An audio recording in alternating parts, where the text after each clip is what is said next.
C'était l'une de ses promesses lors de sa campagne électorale, créer les conditions favorables à la réconciliation nationale après la crise post-électorale de 2010. Le chef de l'État ivoirien, Alassane Ouattara, avait alors appelé ses compatriotes à se rassembler autour des valeurs du pardon et de la fraternité.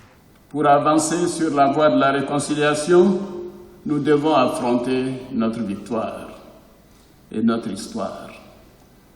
Notre histoire, c'est d'abord celle d'un pays qui s'est forgé dans la diversité, dans l'unité et dans la fraternité.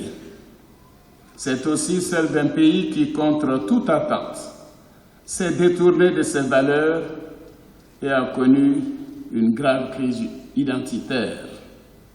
Aujourd'hui, une immense tâche nous attend. Pour bâtir une société démocratique fondée sur l'état de droit et la justice, il nous faut s'aimer ensemble la graine de la paix dans le dialogue, la vérité et le pardon.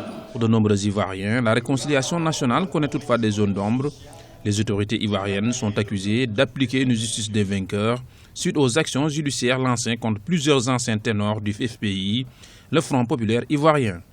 Les observateurs, quant à eux, restent prudents. Si la CDVR, la Commission Dialogue, Vérité et Réconciliation, n'a pas encore atteint son objectif de réconcilier tous les Ivoiriens, elle aura néanmoins permis de faire un pas vers la pacification. Il est évident que la Commission Dialogue, Vérité et Réconciliation n'a pas donné réponse à toutes les attentes et qu'on peut rester insatisfait par rapport à son bilan. On ne peut pas dire que le bilan est catastrophique, le bilan est mitigé, il est insatisfaisant.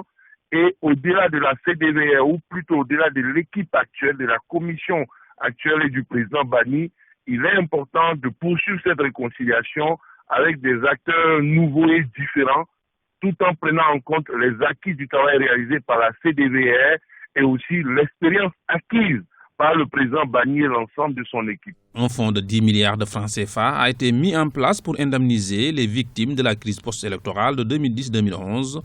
Sur le plan diplomatique, la Côte d'Ivoire a retrouvé tout son poids dans la sous-région et a repris sa place sur la scène internationale.